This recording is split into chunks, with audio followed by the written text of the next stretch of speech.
네, 안녕하세요. 조성우입니다. 3일 전에 있었던 이태원 참사 사건에서 미국 하원 국회의원의 조카 딸인 지금 사진에서 보시는 이분 성함이 앤 기스키라는 분이 이제 사망을 했고, 이분은 조금 보니까는 이제 간호대학교 학생이었대요.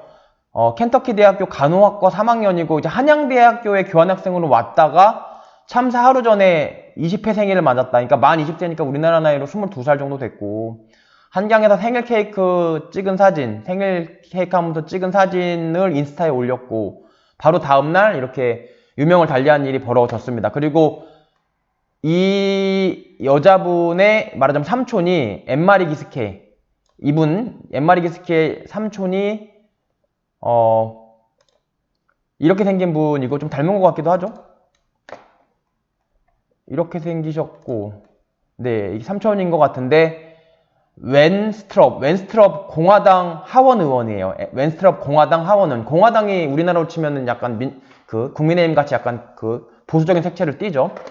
웬스트럽 국회의원인데,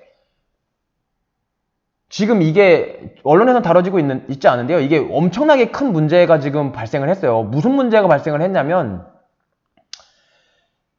미국 법원에 소송을 걸 거예요. 미국은 우리나라는 뭐 강간하고 이러면은 뭐 2년도 나오고 3년도 나오고 그러거든요. 근데 미국은 강간하면 막 200년 징역 보내고, 우리나라는 뭐 기업이 뭐 잘못했어. 예컨대 뭐 옥시 사건 같은 경우 보면은 예컨대 뭐 배터리 잘못 만들었고 배터리가 막 갑자기 폭발했어. 심지어 기업에 되게 우호적이에요. 그래서 우리나라 법원은 강자한테 우호적이에요. 그러니까는 법을 어겨도 차라리 법을 어기고 돈을 많이 버는 게 법을 안 어기는 거, 법을 지키고 사는 것보다 더 손해라는 인식이 그래서 국민들 사이에 있는 거거든요. 우리나라는 원래 가해자한테 우호적이고 피해자한테 충분한 보상을 안 해줘요. 원래 우리나라 법원이 그래요. 법원이 그렇거든요. 그러니까는 법 지키는 놈만 손해라는 얘기가 있어서 그래. 근데 미국은 그렇지 않아요. 미국은 잘못하면 진짜 막 징역 200년 보내고, 진짜 예컨대 어느 기업에서 이렇게 뭐 물건을 만들었는데 미국 국민들이 다쳤다 그러면 막 수십 년 감옥 보내는 건 물론이고 막 배상 금액이 막 몇천억, 몇백억, 몇천억씩 해버려. 그 기업을 망하게 해버리거든요. 근데 미국의 국회의원의 조카 딸이 할로윈 이태원 참사에서 죽은 거예요. 사망한 거예요. 그러면 무슨 문제가 생기냐면 이 여자분, 사망한 분의 부모님이 상속인이거든요. 이 상속인이 손해배상 채권을 상속해요. 이 여자분이 손해를 입은 손해배상 채권을 이 여자의 엄마, 아빠, 그러니까는 이 국회의원의 뭐 반계 혈족이면 되겠죠. 뭐 누나나 뭐 여동생이나 뭐 형이나, 아까 이 여자분의 엄마, 아빠가 이 국회의원의 형이나 뭐 누나거나 이렇게 되겠죠. 이 사람들이 미국 법원에 소송을 건다고요. 우리나라 법원에 소송을 거는 게 아니고 미국 법원에 건다고요. 누구를 상대로? 대한민국 정부를 상대로. 그럼 대한민국 정부는 야, 내가 잘못한 게 뭐가 있냐? 잘못한 거 스스로 인정했죠. 실제로 6시서부터 이마트24, 그 사고 난 데 바로 옆에 있는 편의점에 이마트24가 있었거든요. 이마트24에서 계속 경찰에 전화했죠. 112에. 지금 심지어 구체적으로 이태원역 1번 출구에서 해밀턴 호텔로 올라가는 사람하고 해밀턴 호텔에서 내려온 사람이 지금 엮여가지고 사람 압사당하게 생겼다고 1번 출구 막아달라고 아주 구체적으로 얘기를 했죠. 그랬는데 4시간이나 시간이 있었는데 156명이 딱 그 자리에서 다 죽었죠. 그래서 지금 압수수색 하고 있죠. 용산경찰서 지금 압수수색 당하고 있죠. 그것만 가지고도 한국 정부가 잘못했다는 거는 인정하지 않을 수 없어요. 인정된 거예요. 미국 법원에서든 우리나라 법원에서든. 근데 우리나라 정부를 상대로 피해자들이 우리나라 법원에다가 손해배상 청구권을 행사하면 우리나라 법원은 한 사람당 한 2, 3억이나 주고 끝낼 거란 말이에요. 근데 이렇게 생긴 국회의원, 이 미국 연방하원 국회의원 이렇게 생겼어요. 연방하원 국회의원의 조카딸인 이분의 엄마 아빠가 미국 법원에 우리나라 정부를 피고로 해서 소송을 걸면 배상액이 2, 3억에 끝나지 않죠? 몇백억 나와요. 몇백억. 그러면 왜냐면 징벌적 손해배상제라는 게 있다고요. 몇백억 나오면 어떡할 거예요? 그러면 얘는 이 여자분은 몇백억 주고 이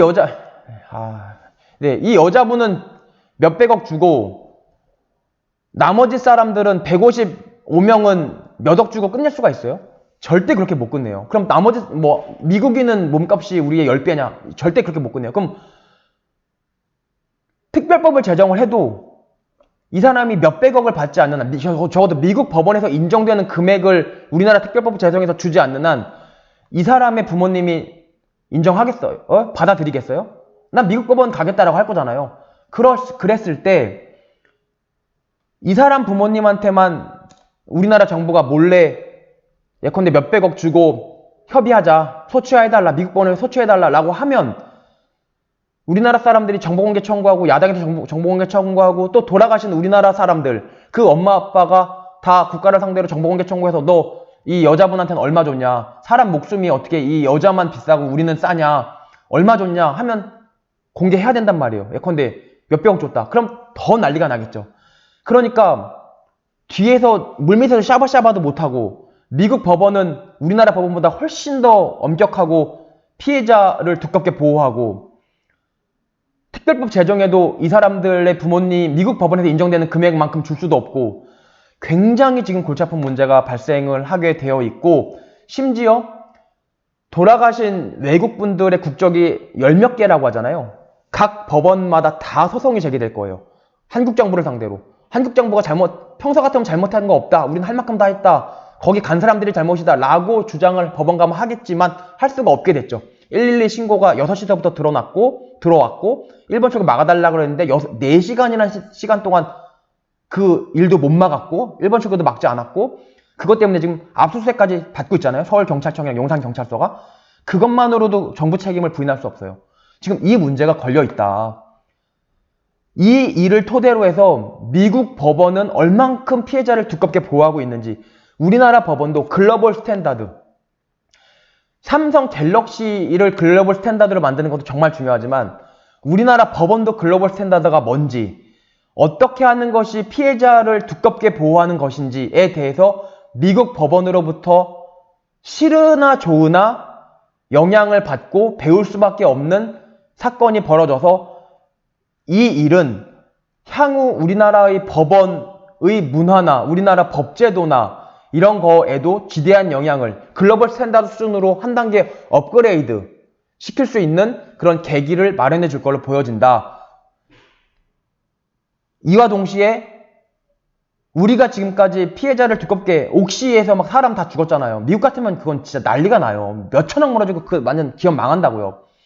그렇게 피해자를 두껍게 보호하지 못했던 것은 아닌지에 대한 반성도 있을 수 있다. 있어야 한다. 라는 생각을 해서 아무도 지금 이 쟁점 모르고 생각 안 하시는데 제가 영상을 좀 올립니다. 네, 이상입니다.